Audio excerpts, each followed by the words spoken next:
unos humedales que están más arriba del manantial, y además de eso, la fuente madre, que es la economía de aquellas personas que posteriormente, que ya esta MPX le compre sus tierras, le dan 100 millones de pesos, y veremos después que estas personas no les queda nada, quedan en el aire y sin sus tierras y sin tener con qué subsistir.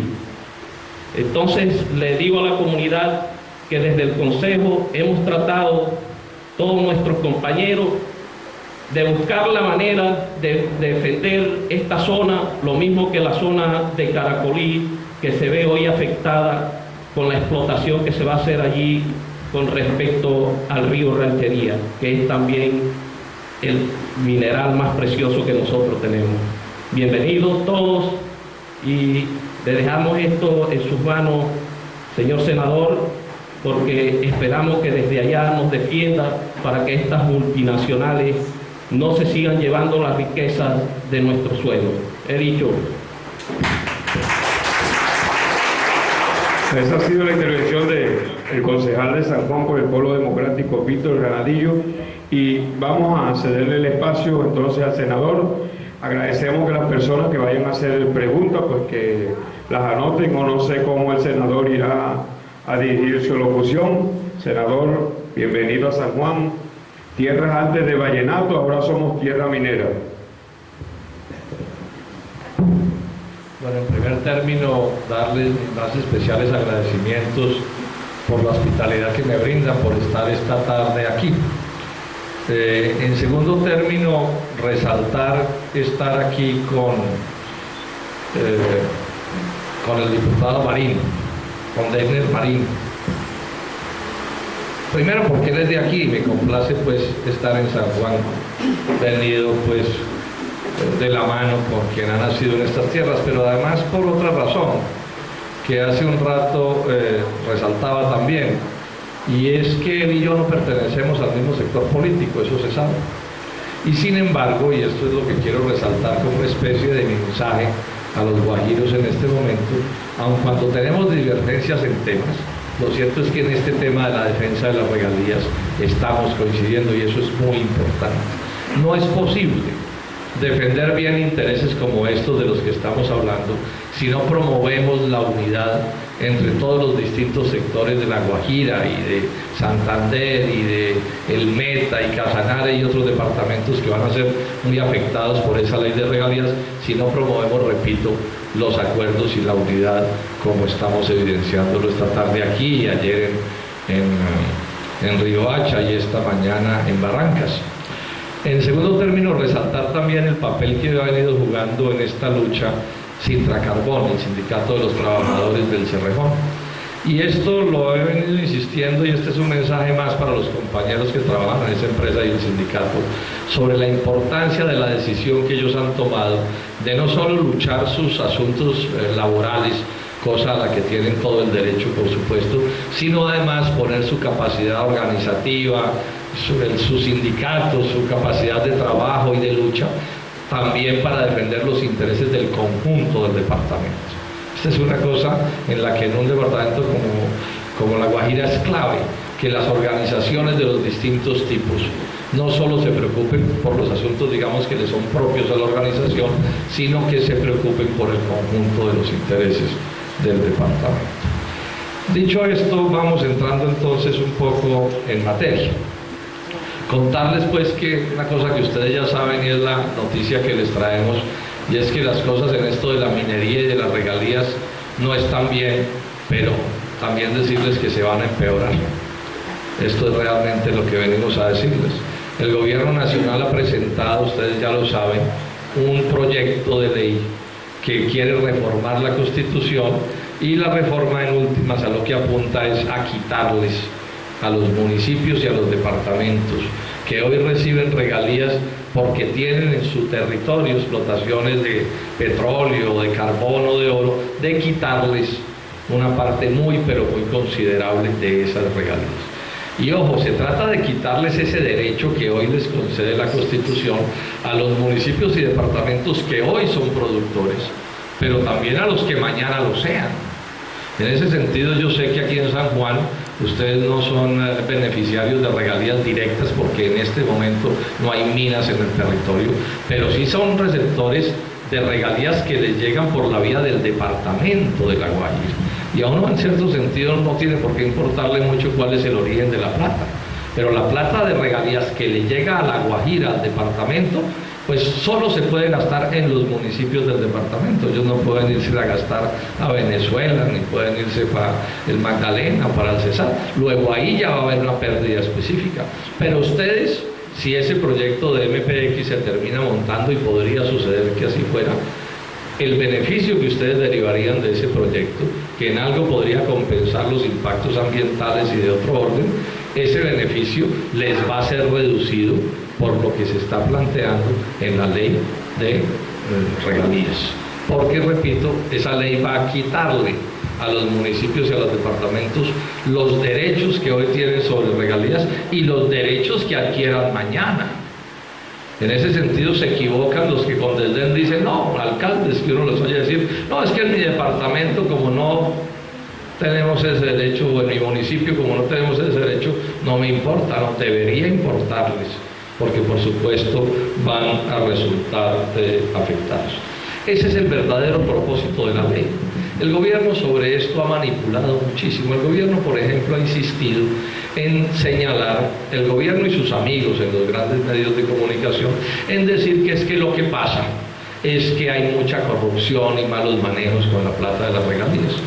Y sin duda que los hay problemas en eso. Yo quiero contarles que no hay un solo alcalde de Colombia que maneje plata de regalías y que sea del polo. O sea, digamos, mi presencia en esta lucha y de los polistas en general no es que estemos litigando en causa propia, porque repito, no administramos plata de regalías, lo que estamos peleando es un principio y diciendo que es cierto que ha habido manejos que no deben hacerse con la plata de las regalías, pero cuando el cura párroco no funciona, es un ejemplo que yo suelo poner.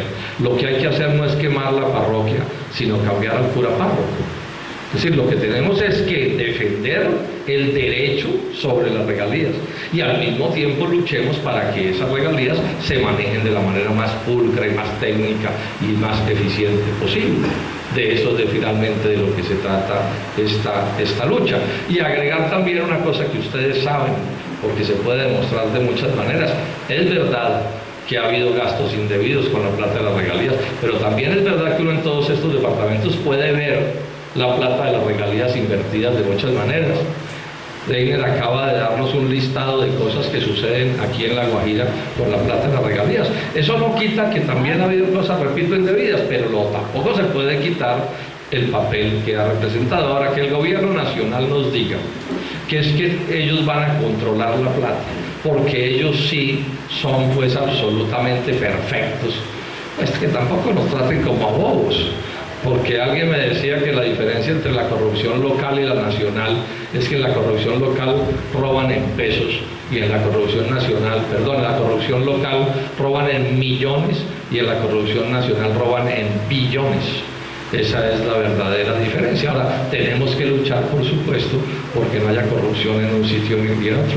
Me detengo un poco sobre este tema, porque digamos el trabajo ideológico que han hecho los grandes medios de comunicación ha llevado a compañeros, compatriotas, aquí en La Guajira y en otros departamentos que dicen, no, pues para que se la roben, mejor que se la lleven para Bogotá. Luego, este asunto se nos vuelve clave en la explicación si queremos que sectores muy amplios de la población se interesen y se movilicen en defensa de estas regalías de las que estamos hablando. El gobierno también ha dicho que es que van a coger la plata de las regalías y la van a llevársela hacia los municipios más pobres de Colombia, es decir, que les van a quitar a unos municipios despilfarradores y derrochadores y que todo lo tienen y van a sacar de la pobreza al resto de Colombia.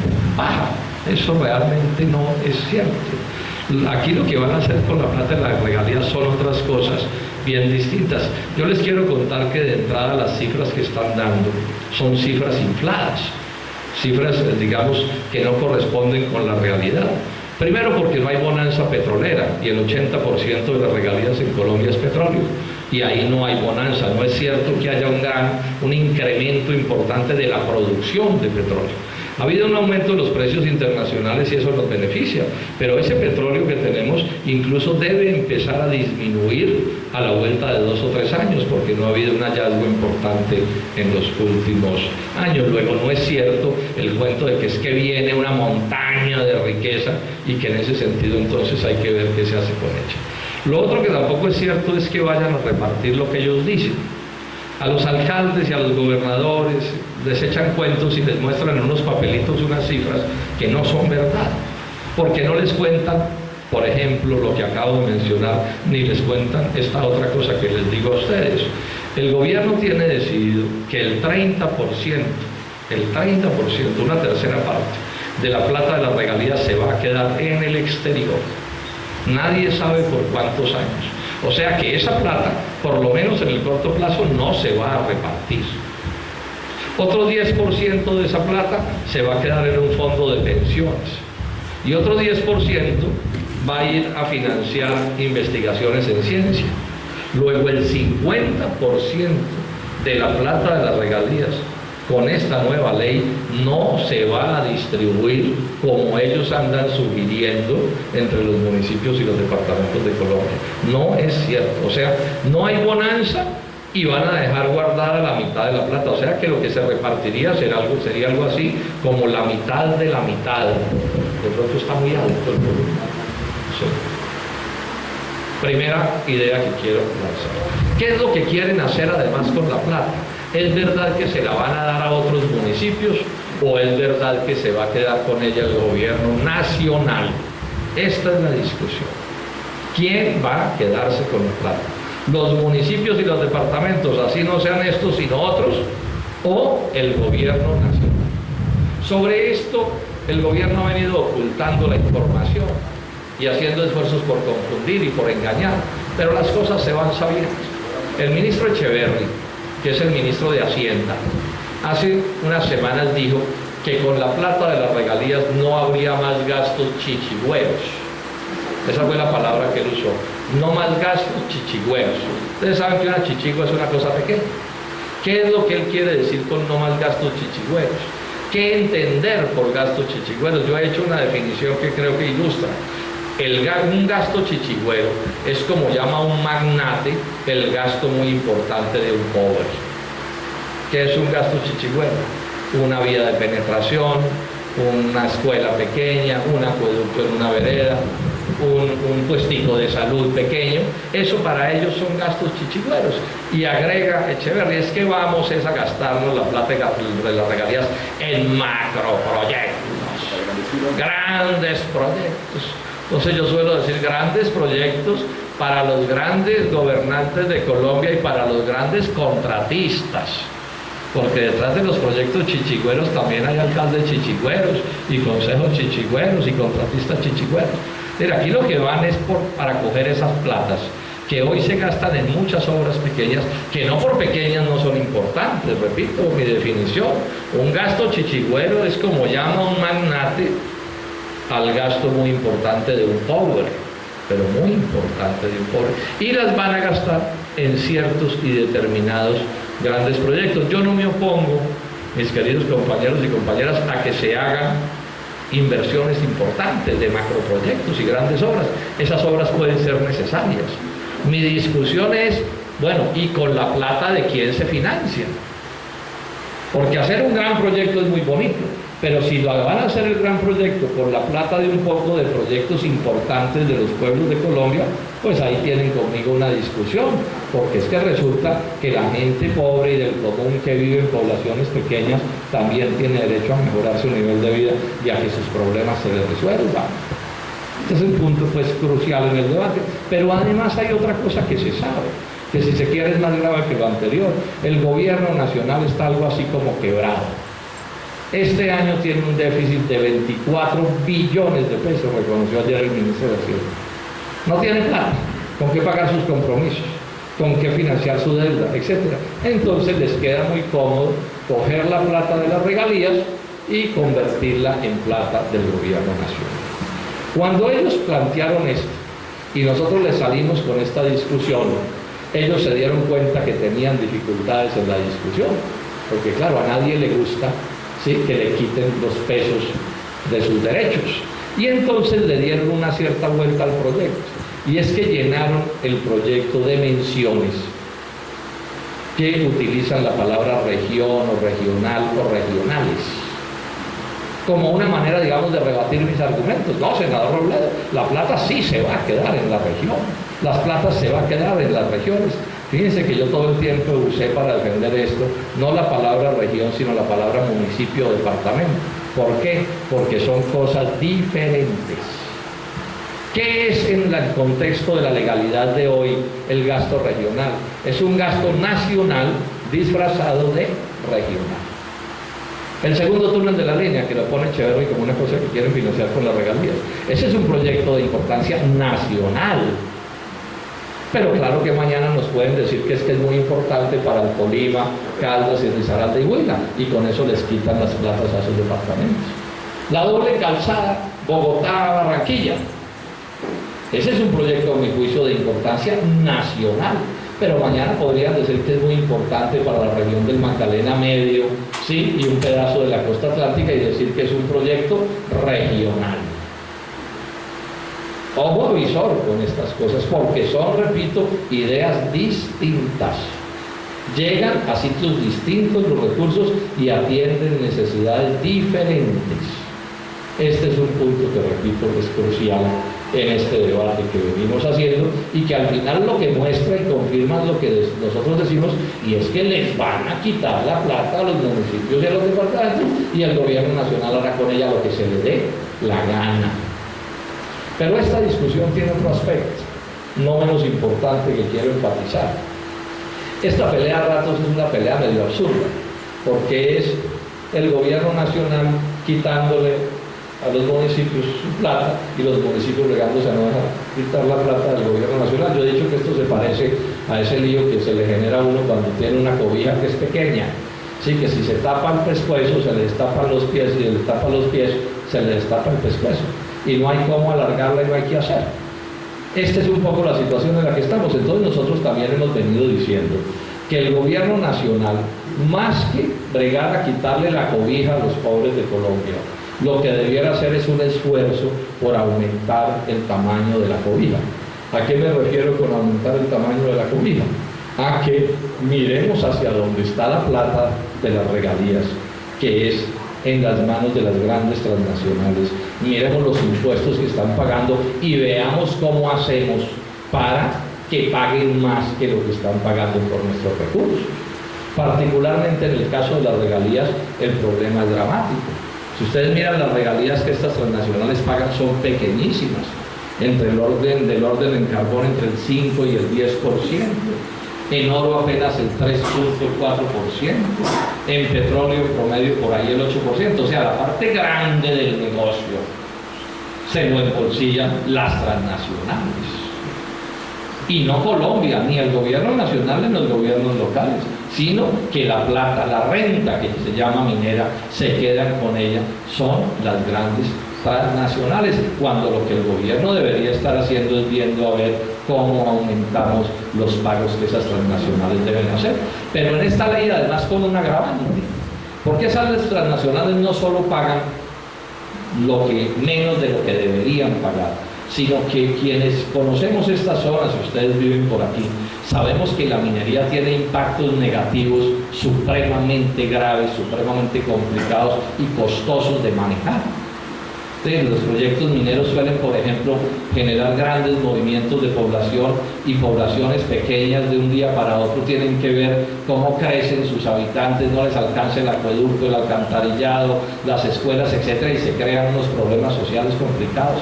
Prostitución, drogadicción, son cosas que vienen con estos proyectos. Pérdidas de las aguas, ustedes están mencionando aquí el caso del manantial, tenemos el río grave que se crea cada vez mayor con el río Ranchería, lo que menciona el concejal. Todos esos son costos de los proyectos mineros. ¿Quién los paga?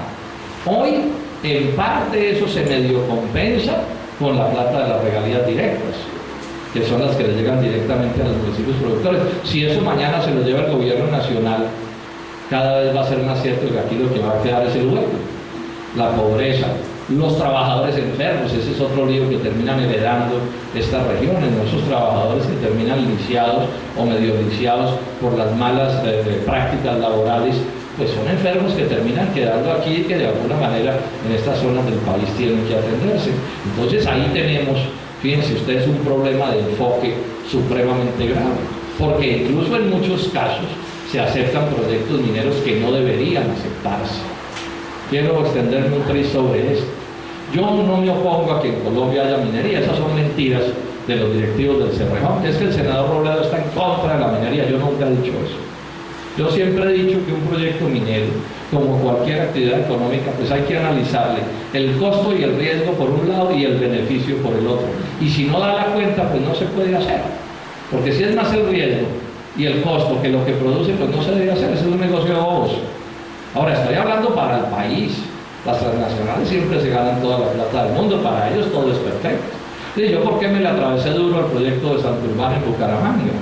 Bueno, porque no se podía hacer, porque el análisis de costo-beneficio no daba. Entonces, si van a destruir un páramo, si van a amenazar las aguas del acueducto de Bucaramanga, pues no se puede hacer el proyecto y se acabó el cuento. De la misma manera que si mañana encuentran oro debajo de la catedral en Bogotá, pues no pueden tumbar la catedral para montar una mina, listo. Ah, que senador, hay mucho oro, ¿no? Es que una catedral no se tumba para hacer una mina y se acabó el cuento. Eso no son cosas que se puedan discutir. O que se va a quedar sin agua una región, en el Tolima, por ejemplo, porque van a sacar oro de la Angola Chanti en Cajamarca. Pues si es verdad y se demuestra que esa región se va a quedar sin agua por ese proyecto de oro, pues no se puede hacer el proyecto, porque es más importante el agua que el oro. No hay nada que hacer. Así parezca que no, pero la verdad es que es más importante que el agua. Entonces, todo esto es lo que estamos discutiendo y lo que hay que discutir cuando hablamos de estos asuntos, y eso es lo que tenemos que ponerle ojo. Yo me voy de este viaje a La Guajira con una preocupación muy grande, con lo que me han venido planteando, que van a cambiarle el curso en 26 kilómetros a Ranchería. Eso son palabras mayores. Yo en este momento no tengo claridad sobre qué pienso, porque hay que hacer un análisis técnico, no tengo instrumentos suficientes hoy, pero voy a entrar a mirarlo. Y eso podría ser una propuesta inaceptable. Entonces, si eso acaba con ese río, o lo reduce a nada, probablemente toque decirle a la transnacional: usted no puede cambiarle el curso al río, y se acabó el cuento.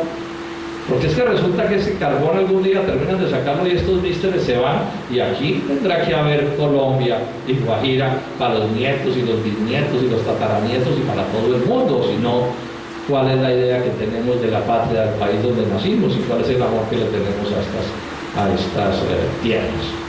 Cuando uno les plantea a ellos que las regalías son muy malas, muy escasas, entonces ellos le dicen a uno: sí, senador, pero es que no son solo las regalías, mire los impuestos. Una cosa que ellos llaman el state take o el government take, que es la suma de las regalías más los impuestos. Y resulta, compañeros, que cuando uno mira los impuestos es peor. Por ejemplo, no pagan impuesto predial. Por ejemplo, no pagan impuesto de industria y comercio. Por ejemplo, no pagan IVA a las exportaciones.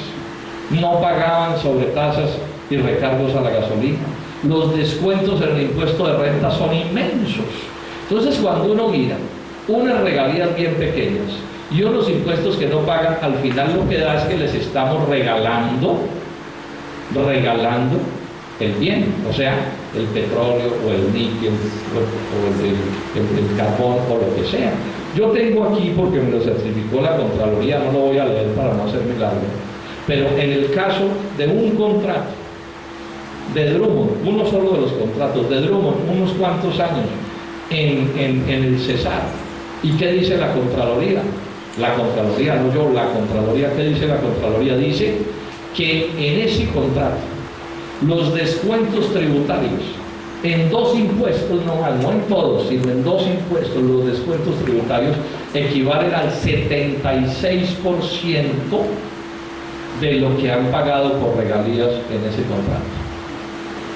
Es una cosa de locos. O sea, si uno le mete los otros descuentos tributarios, resulta que le regalamos el producto. Así de simple. Así de simple. Y por supuesto que eso es intolerable, eso es inaceptable. Sí, yo he dicho minería sí, pero no así. Sí, porque si no, ¿qué es lo que estamos haciendo? Si uno mira las jornadas laborales de los trabajadores, sus condiciones de salud ocupacional, etcétera, eso es inaceptable. Es decir, estos transnacionales se vienen a hacer a Colombia lo que no pueden hacer en sus lugares de origen, lo que allá les tienen prohibido. Yo recuerdo un día en un debate en Santa Marta hablando del famoso tren ese que pasa por debajo de las camas de los hoteles en el Rodadero y llega hasta la propia bahía a cargar carbón. Yo en ese debate me preguntaba, ¿se aguantarían los gringos un tren carbonero por las playas de Miami? ¿Se lo aguantarían con el cuento de que es que no contamina y no sé qué? Todas estas payasadas que nos echan aquí a los colombianos pensando pues que estamos en el tiempo de los españoles cuando los espejitos, por supuesto que no son todos. Pero además hay otra cosa que el gobierno tampoco corrige. Porque el gobierno lo que piensa es, repito, en cómo quitarle la plata a los pobres en vez de caerle a los que la tienen, que son las transnacionales.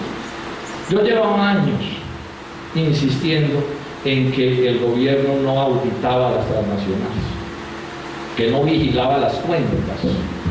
Bueno, en estos días la Contraloría General de la República me dio la razón. Explico cómo es que es el asunto. La regalía que ellos pagan y el impuesto que pagan, cualquiera que sea, tiene que ver con cuánto carbón, por ejemplo, sacaron. 1 tonelada o 1 millón de toneladas, lo que sea. Tiene que ver con la calidad del carbón, porque hay carbones más caros y más baratos dependiendo de la calidad. Y tiene que ver con a cuánto vendieron el carbón. Todo eso lo hacen ellos, las transnacionales. Y resulta que Colombia no audita esas cuentas. O sea, Colombia no lleva su propia contabilidad. Ustedes se ríen y tienen razón en reírse y pareciera una exageración de mi parte, pero les voy a leer exactamente lo que dice la Contraloría al respecto, para que vean que no es una exageración. Esto parece mentira. Miren lo que dice la Contraloría. Dice: la información proveniente de los titulares mineros son las compañías, la información proveniente de los titulares mineros en el tema de las regalías es en alto porcentaje de buena fe. O sea, les creemos por fe. Recordemos que fe quiere decir creer en lo que no se puede demostrar. Y yo puedo entender que en asuntos de religión uno tiene el derecho a creer por fe, punto. No tiene que demostrar nada. Pero en negocios, yo pregunto, ¿quién cuando va a un banco y le entregan 10.000 pesos no los cuenta? No, es que yo le creo por fe a la señorita, no. Yo quiero mucho a las niñas de los bancos, pero cuento. Porque uno no sabe, se pueden equivocar. Todas las empresas del mundo, incluidas las transnacionales, gastan millonadas de plata en auditoría. El gobierno de Colombia prácticamente no tiene auditoría. Ustedes vieron que en estos días en que hubo ese montón de mineros muertos en Santander, se supo que en Geominas, que es la autoridad minera, tiene 16 funcionarios para vigilar la seguridad laboral en 6.000 minas en Colombia. 16 funcionarios. Bueno, lo mismo es con la plata. Les creemos por fe. Y entonces yo les estaba diciendo, cualquier transnacional se gasta un montón de plata auditando. ¿Qué es auditando? Teniendo abogados y economistas y contadores, ¿vigilando qué? Vigilando que los gerentes no se roben la empresa. Eso es lo que tiene el dueño de una empresa cuando contrata auditorías, para que el gerente no se le robe la empresa. Y entonces, ¿cómo es la cosa? Mr. Drummond no le cree a los gerentes, o Billington no le cree a sus gerentes, pero Colombia sí le tiene que creer a los gerentes de Billington y de Drummond, de Banco acá.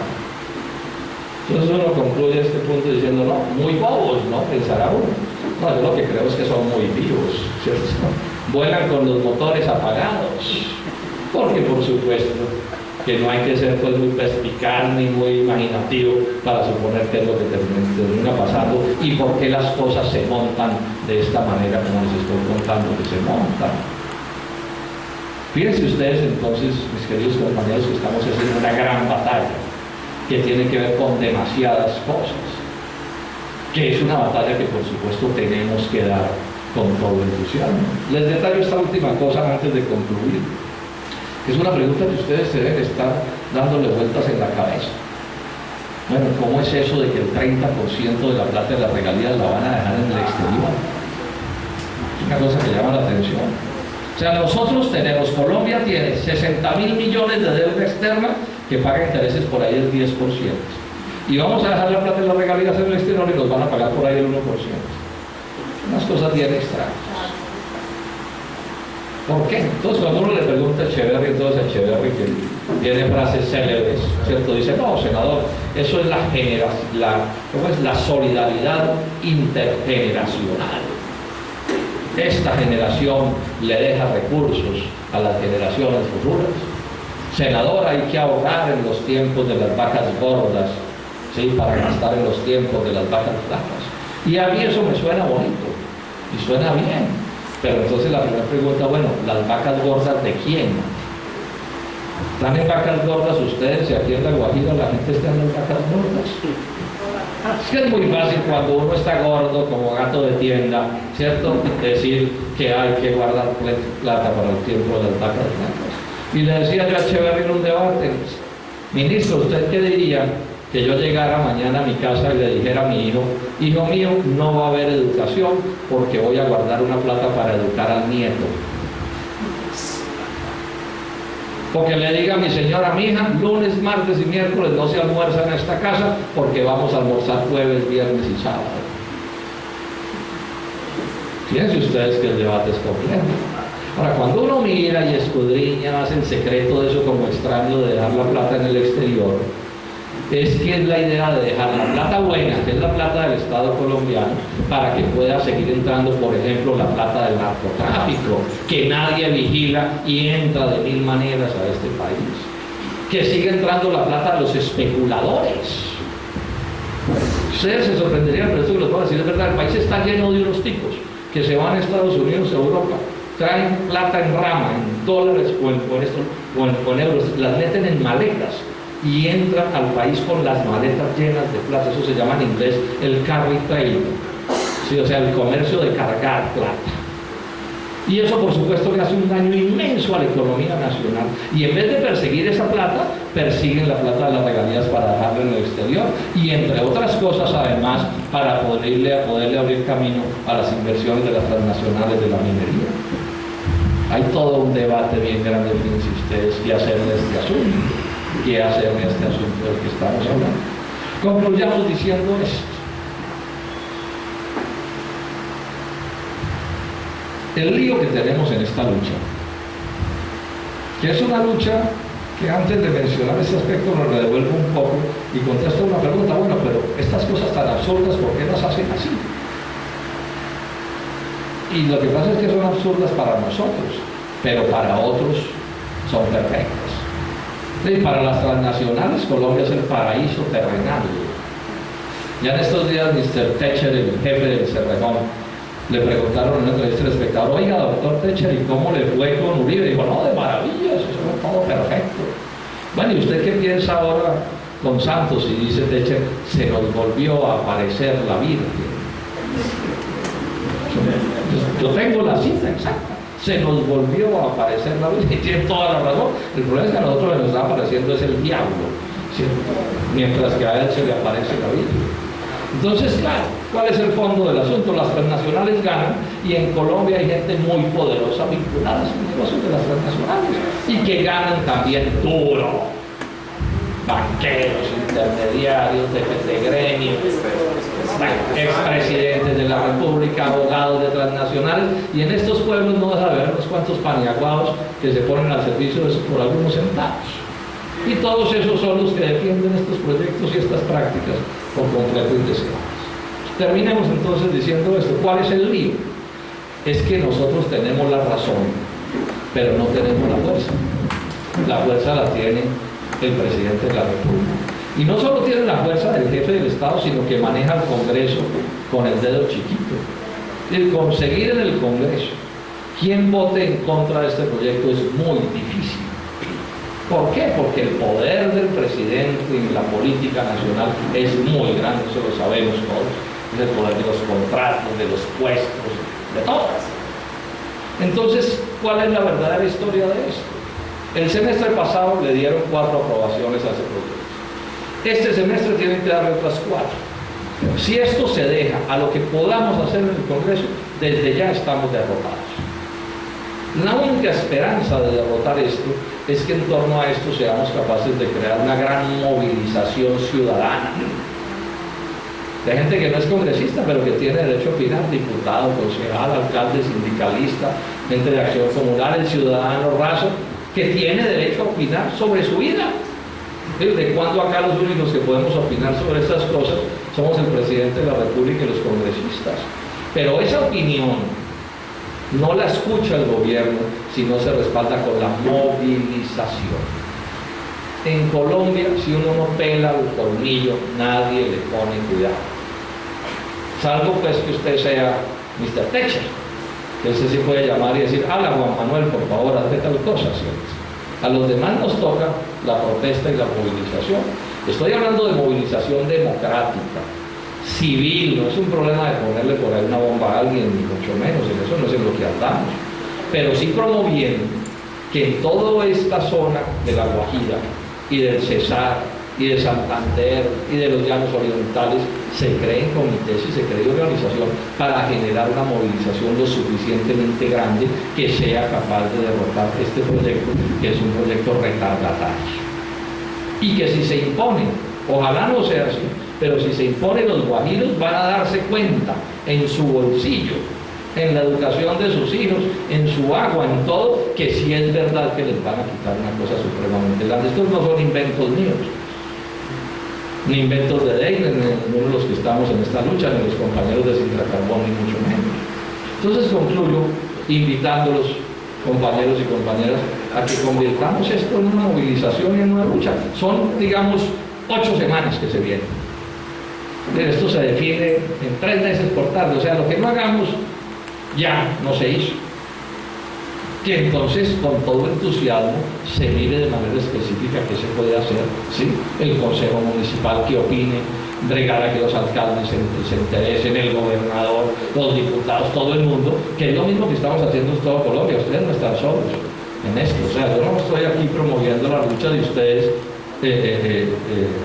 si no estuviera sucediendo, porque yo sé que está sucediendo. Yo he estado en otros sitios del país y otras personas también promoviendo la misma lucha, hasta llegar a generar el movimiento que hay que generar. La lucha no es fácil, pero hay una cosa que yo sí les aseguro, y nos lo acaba de probar el caso del páramo de Santurbán.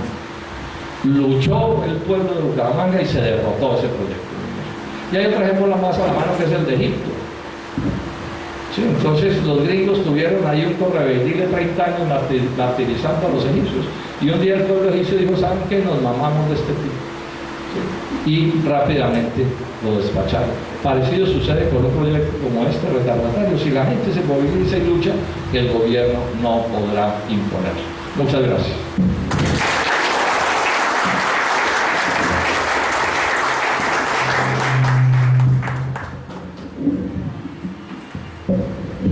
Bueno, invitamos a las personas que vayan a hacer una pregunta, consulta, inquietud al senador, pues este es el momento apropiado. Aquí tenemos el micrófono abierto para ustedes, para que pues se les resuelva cualquier duda, inquietud, o tenga alguna consulta que hacerle, pues los invitamos.